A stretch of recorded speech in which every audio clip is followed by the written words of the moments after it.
Mun kula terangno nggih masalah salat nggih. Terus kula tak terangno dari awal redaksi ini Nabi, terus kula terangno hukum fikih. Badhe niku nembe kula terangno ilmu filosofi ne salat. Ngendikane Kanjeng Nabi Muhammad sallallahu alaihi wasallam niku teng hadis sahih mutawatir niku as-sholatu khairun maudhu'un fa aktsir aw aqillah. Kula balen malih. As-sholatu khairun maudhu'un fa aktsir aw aqillah. Jadi salat itu kebaikan yang sudah bawaannya dulu. Jadi sudah bawaannya salat itu kebaikan. Maudhu itu sesuatu sing asli. Pokoknya salat itu mesti apike. Sebab niku ngendikane Nabi cek kowe ngekeh-ngekehno jumlahe salat, cek jumlahe napa sih? Dalam konteks artinya salat fardu karuan nggih, kaifiyahe karuan, aturane karuan. Terus salat niku wonten disebut an-naflul mutlak atau sunat mutlaqah. An-naflul mutlak atau sunat mutlaqah itu pantangannya hanya 3, enggak boleh ba'da subuh hatta tatlu asyamsu nggih sampai srengenge napa mledhek. Enggak oleh pas waktu zawal. Nggih niku antarane mriki pinten nak dhuwur nggih 12:05 menit nggih. Wis pokoke meh dhuwur niku mboten angsal. Niku jenenge wektu napa? Zawal. Terus nomor 3 ba'da asar nganti napa? Surupe napa? Srengenge. Larangan 3 salat ini bisa dibatalkan kalau ada sebab yang mukorin. Misalnya bar ngasar kok ana wong mati. Berarti kita angsal salat napa? Jenazah. Utawa kowe bar subuh mlebu masjid terus dhe wudu. Niku ana ulama sing darani tetep salat tahiyat napa?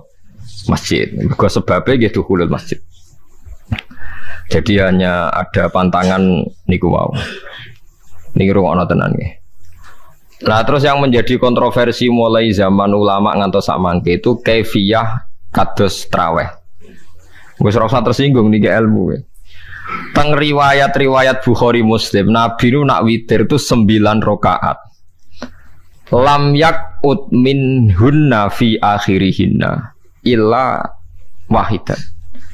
Di Nabi nate salat witir itu 9 rakaat enggak duduk sama sekali, mau terakhir duduk pas ke-9 terus salam. Nah, sebagian riwayat Nabi memotong sholat itu sholatul laili masna berarti 2 8 terus 1 witir. Ini rungono tenan. Sehingga ketika ada sholat tarawih yang 4 rakaat tanpa tasyahud, sebetulnya secara fikih pasti kita sepakat sah. Karena kalau 4 rakaat tanpa tasyahud pertama, kenapa kita katakan sah? Karena Nabi malah pinten songo luwih seru to. Mboten iki karena menjadi kontroversi. Nah, dan tidak satu pun ulama di dunia yang mengatakan tasyahud awal itu wajib. Sampean yakin tasyahud awal wajib atau sunat? Sunat.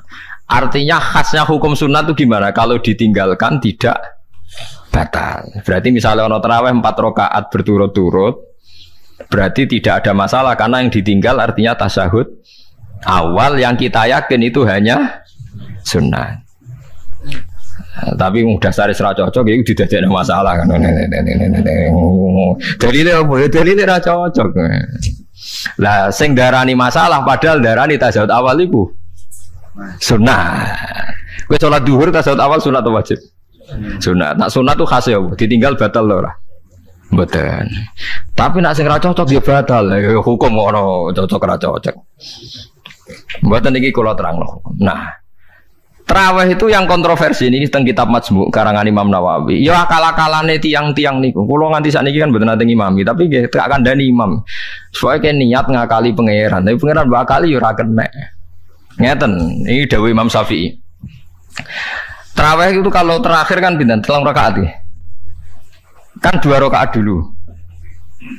Lalu pas 2 rakaat itu pas witir, yang witir kok tarawih. Yang terakhir witir 3 rakaat itu 2 rakaat sampean niate witir napa-napa? Witir. Setelah 2 rakaat sampean salam ndak? Salam. Itu menjadi sholat teraneh di dunia. Karena kue muni witir tapi jumlahnya 2. Nah, itu sholat teraneh napa di dunia. Terus sampean muni ngene, mboten Gus maksud kula niku Telu tapi lurus sih. Berarti kayak kudu nerangno pangeran, kudu kamu pangeran kayak penjelasan. Gusti ini 2 sementara loh, nanti ada. Karena jika Tuhan tidak kamu kasih penjelasan, akan aneh kan disebut witir, tapi rokaatnya 2. Maka kamu harus niatnya Gusti ini cicilan witir. Nah, sehingga jangan kira engkau 2, tapi ini nanti 3. Nah, itu makanya setiap bilalnya atau matinya kan solu sunnatan rokataini minal witri. Jadi diumumkan sholatlah 2 rakaat, tapi yang 1 paket dengan cicilan witir. Lah itu lucu kan?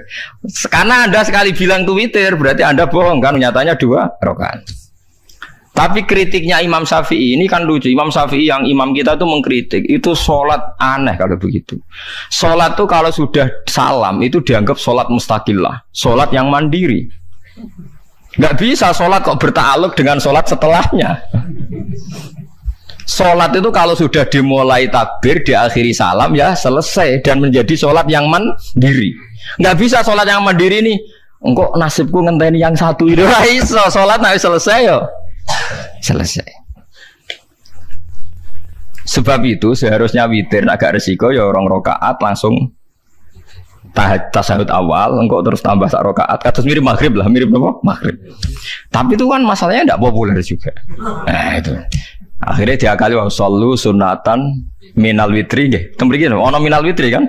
Itu kalau diterjemahkan salatlah kalian paket witir tapi ganjil sih, paket witir tapi genep sih, tapi ini sementara Gusti, tapi kan kita sih bingung. Itu cara pangeran dia bingung tenan ngadepi. Nah, makanya itu nak cara kula ya ora usah dijerok-jerokno, pokoke ngono iku. Ya, jadi barang keliru kadang yo muga-muga sepuro pangeran ya ora usah ngono iku. Jadi nak salat kayak nak cara Sayyidina Utsman itu memang beliau bilang 2 rakaat itu berdiri sendiri. Karena sholat itu setiap 2 rakaat selesai. Setelah salam itu selesai. Nanti yang witir ya 1 itu. Makanya 2 itu rasanya witir-witiran. Cara Sayyidina Utsman. Maka Nabi dawuh wa autir biwahidatin. Kemudian sholat-sholat Anda yang 2-2 itu ditutup witir. Berarti ya yang sholat kedua ya sholli sunatan ya biasa saja nafal mutlak.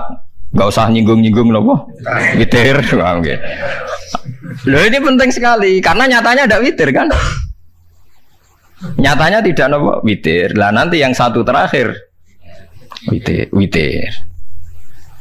Ya tapi adatnya ngoten niku. Jadi ini perlu sampean ketahui, sholat itu memang banyak masalah di secara fikihnya. Karena tadi kalau sampean niat witir, setiap sudah salam itu kan berarti selesai dan berdiri sendiri. Nah kok suwe-suwe nak rakaat sing terakhir batal lah berarti sing ngarepe melok batal. Mergo sak paket koyo capres mbek napa? Cawapres. Ora iso salat kok ono.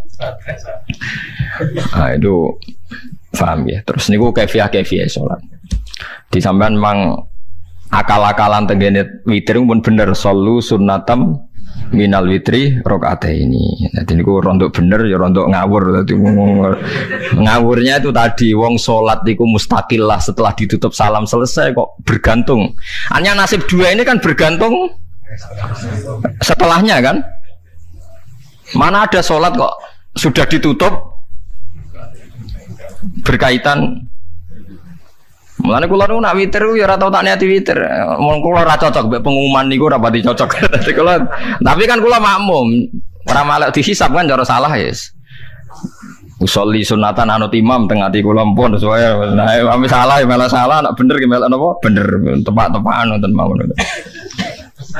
Jadi kula niku wong alim fikih tapi paling tersiksa kok kalah mbek adat, nggih kalah mbek napa? Adat. Nabi nentang adat ora apik. Jare Nabi kono umume wong ya melok umume wong. Nek wong bintu ya melok napa? Bintu. Nah itu intinya Imam Syafi'i harusnya punya rasa malu orang yang mengatur sholat sedemikian rupa. Sebenarnya sholat itu niatem salah lah, keliru lah. Wong sholat itu wes apik, ora usah detail-detail napa niat. Mulane jare Imam Syafi'i kowe mlebu masjid niat duha ya untuk tahiyat masjid, niat tahiyat masjid nek waktu duha ya untuk duha. Karena wis barang apik, piye-piye tetep apik. Ngono dadi ora usah ribet-ribet niat ngono bae wong barang apik. Paham ya? Tapi kan sederhana kan sebenarnya kita tidak perlu bulat. Gak perlu apa? Bulat. Paham ya? Terus ini penting. Nah, terus yang ketiga masalah kesunatan jamaah dan tidak. Ini kalau terang detail. Menurut hukum fikih, tahajud itu jelas gak disunatkan jamaah. Witir juga gak disunatkan jamaah. Tapi semua ulama yang bilang tidak disunatkan itu gak ada yang memfatwakan hak batal kalau berjamaah. Jadi tidak ada yang bilang dikatakan batal kalau jamaah. Cuma tidak disunatkan jamaah.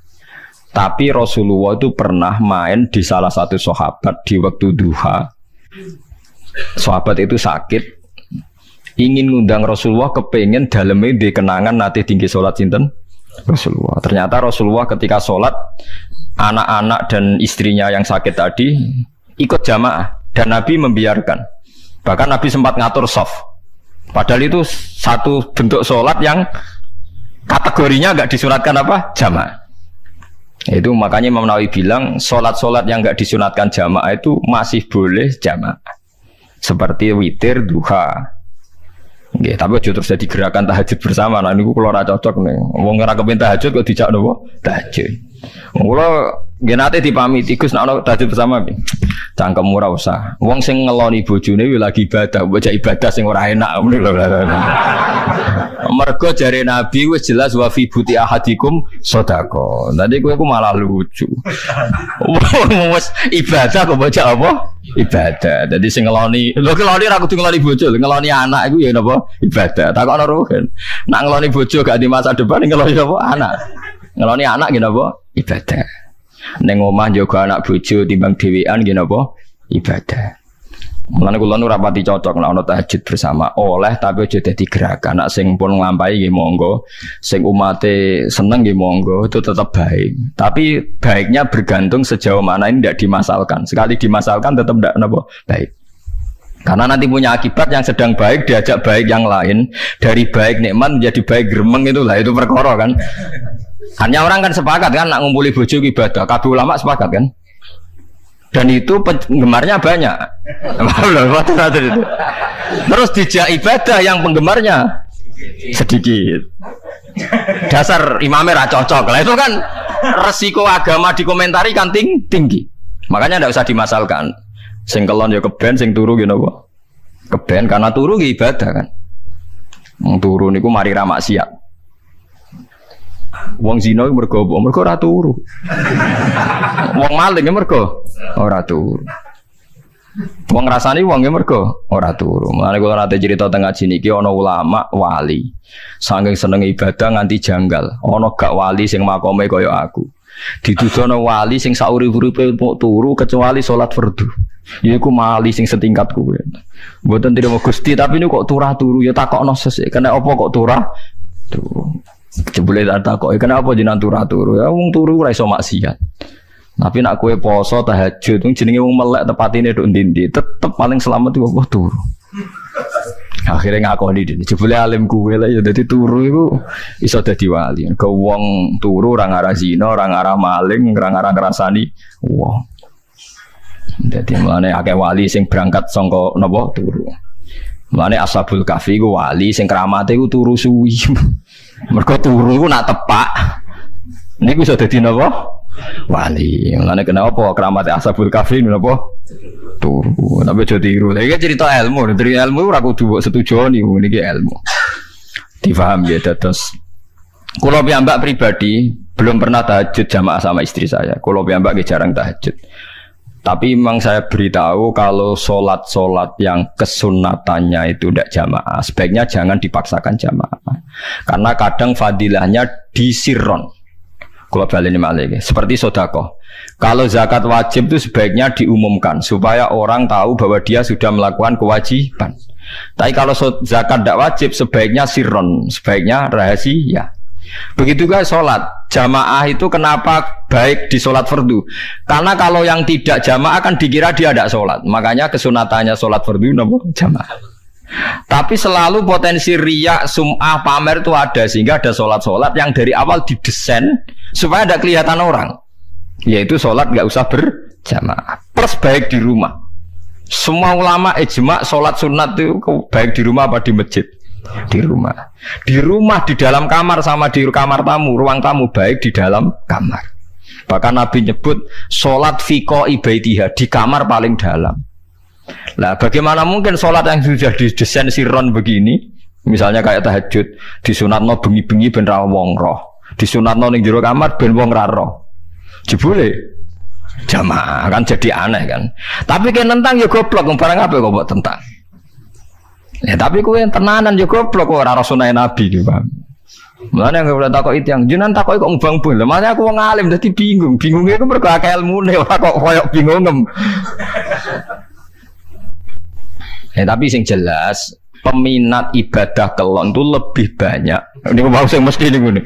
Karena Anda harus sepakat kan kelon itu apa? Ibadah. Kita sepakat kan. Dan itu peminatnya banyak. Itu sekali ada pengganggu pasti dikomentari tidak baik. Padahal pengganggu nih ngajak tahajud. Itu akhirnya kan tahajud jadi korban dikomentari gara-gara pengganggu. Nah itu yang saya tidak senang. Dieling-eling.